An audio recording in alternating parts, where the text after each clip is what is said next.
रात का समय था। 5 star hotel the royal orchard के पिछले गेट पर कचरे से भरी गाड़ियां लगातार आती जाती थीं।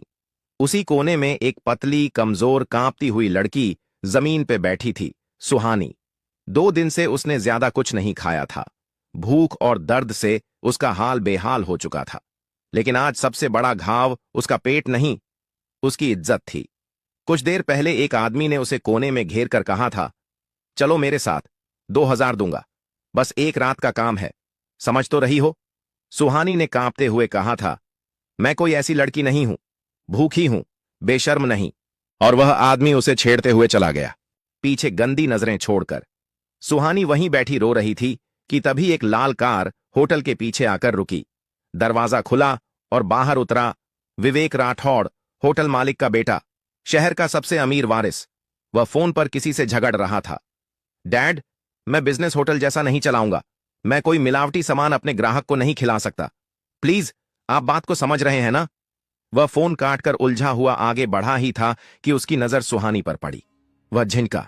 एक मामूली, गरीब मगर बेहद खूबसूरत लड़की कचरे के ढेर के पास बैठी रो रही थी। विवेक धीरे धीरे उसके सामने आकर खड़ा हो गया। सुहानी ने डरकर कहा, मैं भीख नहीं मांग रही, मैं बस जा रही हूं। विवेक शांत स्वर में बोला, तुम्हें किसी ने सताया है? सुहानी ने जवाब नहीं दिया, बस नजरें चुरा लीं। विवेक उसके कंधों पर पड़े नीले निशान देख चुका था। उसके मन में हल्का सा दर्द उठा। उसने जेब से पैसे निकालने की कोशिश की, आदत थी उसकी, लेकिन फिर रुका। वह झुककर बैठ गया और पूछा, खाना खाओगी? सुहानी चौंकी। उसी सवाल ने अभी कुछ देर पहले उसकी आत्मा को चोट पहुंचाई थी, लेकिन इस आवाज में हवस नहीं, चिंता थी। वह बहुत धीरे से बोली, हां, लेकिन मैं भीख नहीं लेती। विवेक ने सिर हिलाया। तो नौकरी करोगी? सुहानी की आंखें फैल गईं। नौकरी? 5 स्टार होटल में, मेरी जैसी लड़की? विवेक ने आगे कहा, द रॉयल ऑर्चर्ड में लोगों की कमी है, अगर तुम चाहो तो आज से काम शुरू कर सकती हो। सुहानी को यह मजाक जैसा लगा।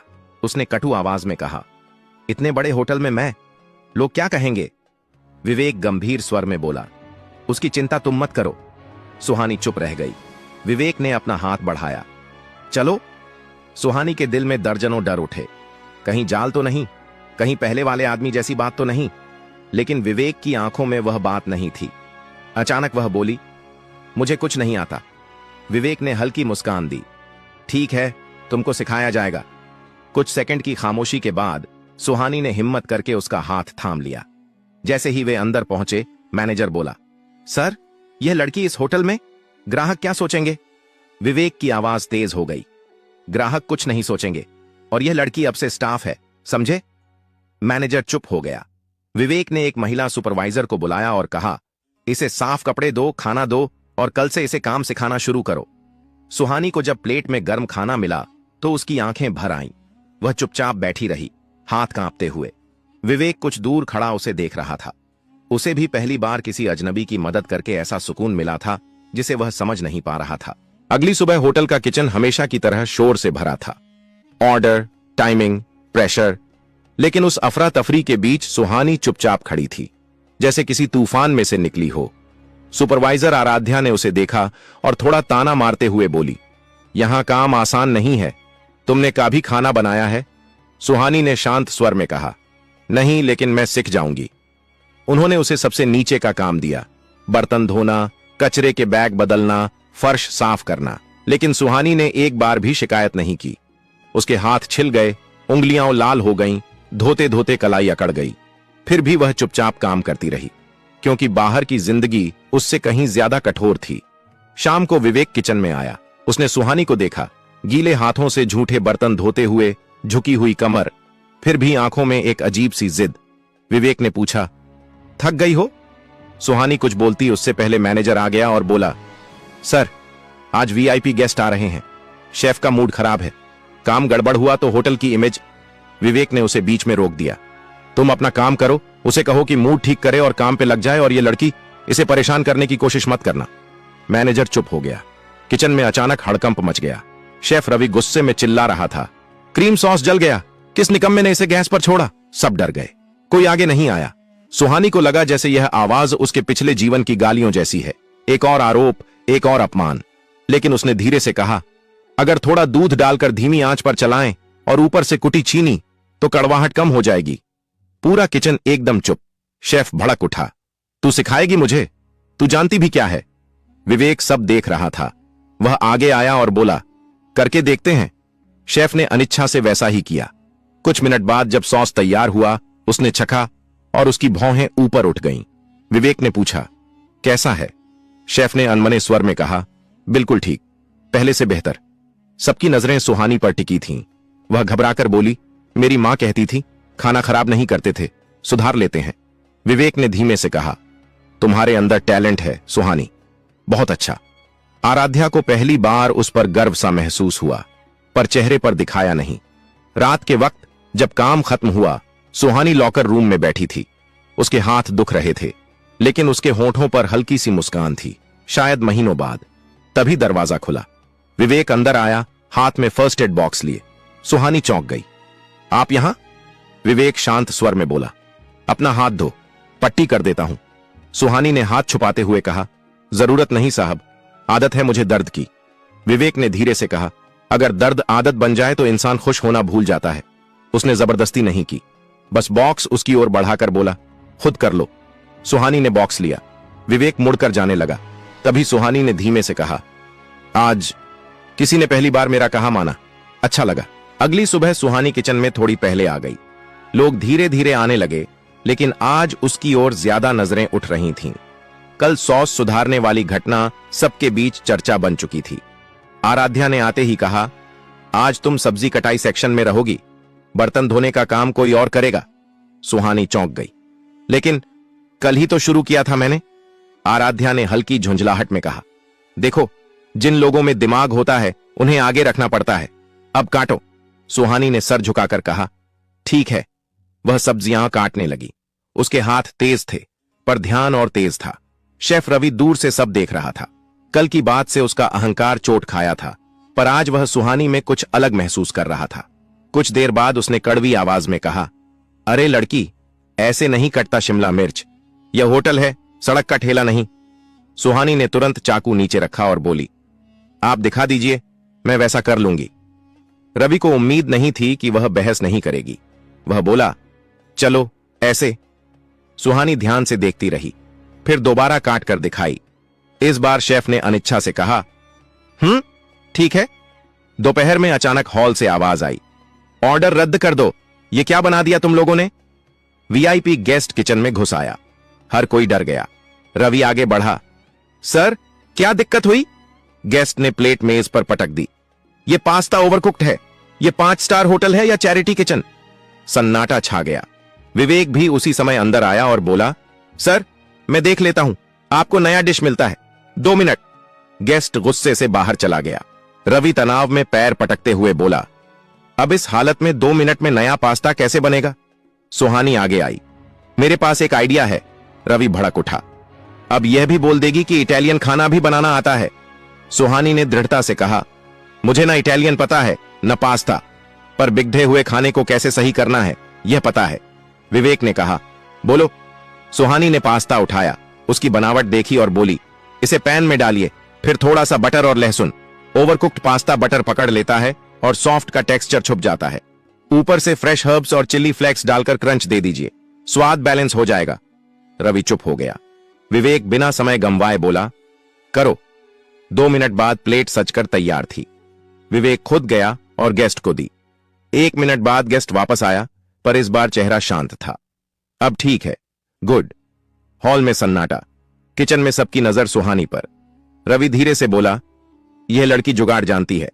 सुहानी ने धीमे स्वर में कहा, गरीबी में यही तो सीखते हैं, जो है उसी से अच्छा कैसे बनाया जाए। विवेक की आंखों में गर्व चमका। शाम के समय जब सब जा रहे थे, आराध्या ने सुहानी से कहा, तुम जल्दी सीखती हो, लेकिन अगर किसी ने परेशान किया मुझे बताना। सुहानी मुस्कुराई नहीं, पर बोली, धन्यवाद मैम। जैसे ही वह बाहर निकली, विवेक रिसेप्शन पर खड़ा था। उसने पुकारा, सुहानी। वह रुक गई। विवेक उसके सामने आया। आज तुमने फिर होटल को बचाया है। सुहानी ने आश्चर्य से कहा, मैंने तो बस जो याद आया बोल दिया। विवेक गंभीर स्वर में बोला, यही तो फर्क है, बाकी लोग किताबों से सीखते हैं, तुम जिंदगी से सीखती हो। सुहानी का दिल तेजी से धड़कने लगा। वह कुछ नहीं बोल पाई। विवेक ने कागज बढ़ाया। यह तुम्हारी ज्वाइनिंग फॉर्म है। आज से तुम ट्रेनिंग किचन असिस्टेंट हो, सैलरी भी शुरू। सुहानी कांप गई। सैलरी? मैं इतने लायक नहीं, विवेक ने बीच में कहा। तुम लायक हो, और इससे भी ज्यादा। कुछ क्षण दोनों चुप रहे। फिर सुहानी ने सबसे धीमी आवाज में कहा, धन्यवाद साहब जी। सुहानी अब ट्रेनिंग किचन असिस्टेंट थी। एक दिन 2 वेटर उसकी पीठ पीछे बोल रहे थे, सुना है इसे विवेक सर खुद लेकर आए थे।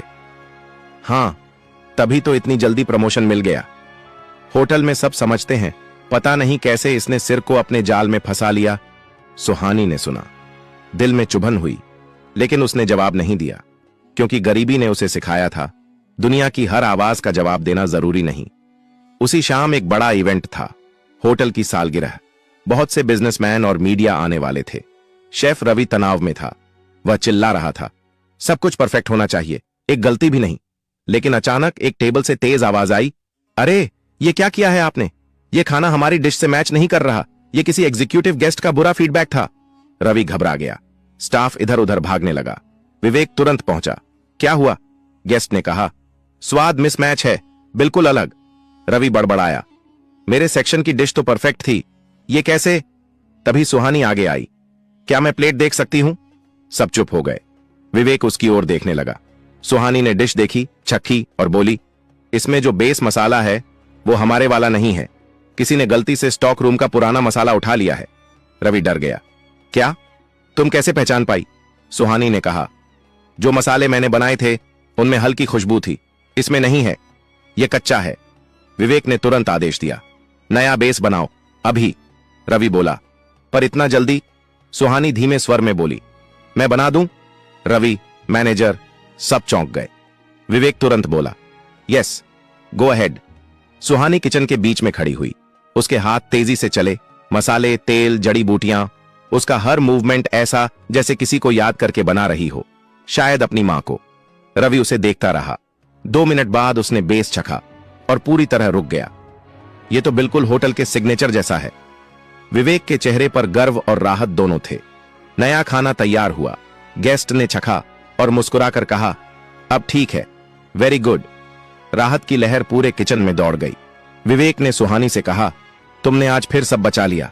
सुहानी ने बहुत धीरे से कहा, मैं बस यह चाहती हूं कि कोई मेरे काम को देखे, मेरे अतीत को नहीं। विवेक ने उसकी ओर झुककर कहा, तुम्हारा अतीत सिर्फ तुम्हारा है, लेकिन तुम्हारा भविष्य? सुहानी ने पूछा, क्या? विवेक ने नरम आवाज में कहा, वह अब बदलने वाला है। उस रात दोनों की आंखों में कुछ नया जन्म ले चुका था, पर दोनों में से कोई स्वीकार करने की हिम्मत नहीं कर रहा था। इवेंट के अगले दिन होटल में सब कुछ सामान्य था, लेकिन सुहानी के चारों तरफ एक अजीब सी फुसफुसाहट थी। इज्जत और शक दोनों का मिला जुला रूप। आराध्या उसके पास आई और हल्की मुस्कान के साथ बोली, कल अच्छा काम किया। सुहानी ने कहा, मैं बस अपना हिस्सा निभा रही थी। आराध्या ने उसे गौर से देखा। तुम्हारे अंदर कुछ अलग है गर्ल। सुहानी जवाब देने ही वाली थी कि मैनेजर ने उसे आवाज दी, तुम्हें विवेक सर के केबिन में बुलाया है। वह धीरे धीरे केबिन पहुंची। दरवाजा आधा खुला था। भीतर विवेक किसी पर फोन पर गुस्सा कर रहा था। मैंने कहा था उससे दूर रहो, उसे परेशान करने की हिम्मत कैसे हुई? सुहानी ठिठक गई। यह बात क्या उसके बारे में थी? विवेक ने जैसे ही उसे देखा, खुद को संभाल लिया और फोन काट दिया। अंदर आओ। सुहानी चुपचाप बैठ गई। विवेक कुछ सेकंड उसे देखता रहा, फिर सीधे मुद्दे पर आया। स्टाफ में कुछ लोग तुम्हारे बारे में गलत बातें फैला रहे हैं। मैं चाहता हूं कि तुम जानो, उसमें तुम्हारी कोई गलती नहीं है। सुहानी ने धीमे स्वर में कहा, मैं ऐसी बातें सुनने की आदी हूं, लेकिन मैं नहीं। विवेक का स्वर थोड़ा कड़ा था। मैं नहीं चाहता कोई तुम्हें चोट पहुंचाए। सुहानी उसके इस लहजे पर असहज हुई। आप ऐसा क्यों महसूस करते हैं? विवेक ने निगाहें उससे हटाईं। कुछ देर बाद बोला, क्योंकि तुम इस जगह की नहीं लगती। तुम किसी और तरह की जिंदगी की हकदार हो। सुहानी ने पहली बार उस पर आवाज उठाई। हक? मुझे कौन सा हक मिला है जिंदगी में? विवेक चुप हो गया। सुहानी की आवाज थोड़ी कांप रही थी, पर उसमें दृढ़ता थी। मैं यहां नौकरी करने आई हूं, किसी की दया पर जीने नहीं। विवेक ने धीरे से कहा, तुम गलत समझ रही हो तो सही समझाइए। इन दो वाक्यों के बीच हवा भारी हो गई। विवेक ने गहरी सांस ली और बोला, तुम्हारी क्षमता मुझे दिखती है, बस इतना ही। सुहानी ने सिर झुका लिया। दोनों के बीच अनकहा तनाव तैरता रहा और उस अपरिभाषित भाव के डर से विवेक ने बात बदल दी। शेफ रवि को तुमसे बात करनी है, जाओ।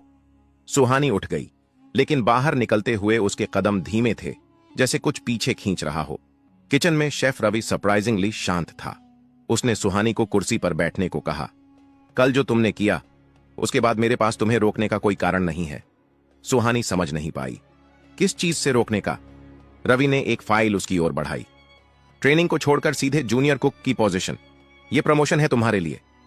सुहानी स्तब्ध रह गई, शब्द उसके गले में अटक गए। रवि ने मुस्कुराते हुए कहा, डर मत, तुम योग्य हो। सुहानी ने फाइल पकड़ी और पूछा, विवेक सर को पता है?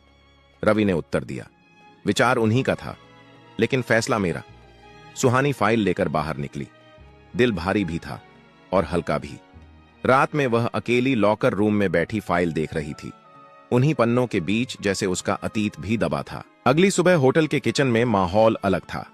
सब जानते थे कि सुहानी अब जूनियर कुक है, वही लड़की जिसे कुछ दिनों पहले सेडीडीडीए चेक पे खाने को तरसती थी। कुछ लोग चुप थे, कुछ तारीफ कर रहे थे और कुछ ईर्ष्या से जल रहे थे, लेकिन सुहानी शांत थी, जैसे वह खुद भी अभी इस बदलाव पर यकीन नहीं कर पा रही थी।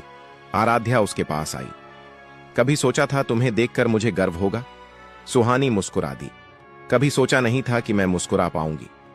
दोनों के बीच पहली बार एक सच्ची दोस्ती की शुरुआत हुई। दोपहर तक काम सामान्य था, लेकिन विवेक पूरी सुबह किचन के आसपास ही मंडरा रहा था। नजरें सुहानी पर टिक जाती, फिर वह खुद को रोक लेता। शाम तक सुहानी ने नया डिश बनाया, सिग्नेचर ट्विस्ट के साथ। शेफ रवि ने छका और कहा, यह सिर्फ अच्छा नहीं, यह याद रहने वाला है। सुहानी ने फाइल सीने से लगाई। पहली बार उसे लगा वह कहीं पहुंच रही है, लेकिन इसी बीच एक अनचाहा मेहमान होटल में दाखिल हुआ। एक आदमी, गंदा, बिखरा हुआ, शराब की बदबू लिए। उसकी आंखें लाल थीं, चाल लड़खड़ाई हुई। वह सीधे किचन की ओर बढ़ा। सुहानी ने जैसे ही उसे देखा, उसके पैरों तले जमीन खिसक गई। वह उसका सौतेला चाचा था, वही आदमी जिसने उसकी मां को सालों तक डराया, वही जिसने उसे घर से निकाल दिया था, वही जिससे बचकर वह शहर भागी थी। उसने ऊंची आवाज में कहा, ओए, यहां छिपी बैठी है तू? किचन में सब रुक गए। विवेक दूर से भाग कर आया। कौन हो तुम? उसने कढ़ाई से पूछा। चाचा ने हंसते हुए कहा, मैं इसका खूनी रिश्ता हूं और ये लड़की मेरे पैसों की देनदार है। सुहानी कांप गई, शब्द नहीं निकल पाए। विवेक उसके आगे खड़ा हो गया। यहां से निकल जाओ अभी। चाचा गुर्राया, तू कौन होता है बीच में बोलने वाला? विवेक की आवाज और सख्त हो गई, मैं इस होटल का मालिक हूं। सुहानी का दिल रुक सा गया, लेकिन चाचा चीखा, यह मेरी चीज है। ठीक उसी क्षण सुहानी चिल्ला पड़ी। उसकी आवाज पहली बार इतनी तेज थी, मैं किसी की चीज नहीं हूं। पूरे किचन में सन्नाटा छा गया। सुहानी के हाथ कांप रहे थे, पर आवाज मजबूत थी। मैं आपकी देनदार नहीं, आपकी कैदी नहीं, मैं कहीं नहीं जा रही। चाचा उसके पास बढ़ा, लेकिन विवेक ने उसका रास्ता रोक लिया। एक कदम और बढ़ाया तो पुलिस बुलाऊंगा। विवेक की आंखों में गुस्सा भी था, डर भी, सुहानी के लिए। उसी पल सिक्योरिटी आ गई और उस आदमी को बाहर ले गई। जाते जाते चाचा चीखा, तू वापस आएगी, तेरा सच इन सबके सामने। विवेक गरज कर बोला, एक शब्द और कहा तो यहीं से जेल जाएगा। दरवाजा बंद हुआ और बाहर खामोशी फैल गई। सुहानी वहीं खड़ी रह गई, सांसें तेज, आंखें नम। विवेक उसके करीब आया, बहुत धीमी और नरम आवाज में पूछा, तुम ठीक हो? सुहानी ने सिर हिलाया, झूठ में। आंसू उसके गालों पर गिर पड़े। विवेक ने उसके आंसू पोंछने की कोशिश नहीं की, बस उसके सामने खड़ा रहा, जैसे कहना चाहता हो कि वह अकेली नहीं है। सुहानी फुसफुसाई, मैं यहां से फिर जाने से डरती हूं। विवेक ने उसकी आंखों में देखते हुए कहा, तो मत जाओ, यह जगह अब तुम्हारी है और मैं भी। सुहानी रुक गई। आप? विवेक ने पहली बार बिना हिचक के कहा, हां, मैं तुम्हारी तरफ खड़ा रहूंगा, चाहे तुम मुझे कहीं भी रखो। कुछ सेकंड दोनों चुप रहे। फिर सुहानी ने बहुत धीरे से कहा, मुझे भरोसा करना नहीं आता। विवेक ने हल्की मुस्कान के साथ कहा, मैं इंतजार कर लूंगा, जितना भी समय लगे। सुहानी ने पहली बार खुद से यह स्वीकार किया कि वह इस आदमी से दूर नहीं रह सकती, और पूरे जीवन में पहली बार उसे सुरक्षा, इज्जत और अपनापन एक ही जगह मिला था। 2 कदम आगे बढ़कर उसने कहा, मैं कोशिश करूंगी। विवेक के चेहरे पर वह मुस्कान उभरी जो उसने किसी के लिए सालों से नहीं दी थी। सुहानी ने उससे हाथ मिलाया, बहुत हल्के से, लेकिन उन उंगलियों की पकड़ में पूरा भविष्य बदलने की ताकत थी। उस पल किचन में सिर्फ दो लोग थे, एक गरीब लड़की जिसने खुद को फिर से बनाया था और एक अमीर लड़का जिसने पहली बार किसी को दिल से महत्व दिया था।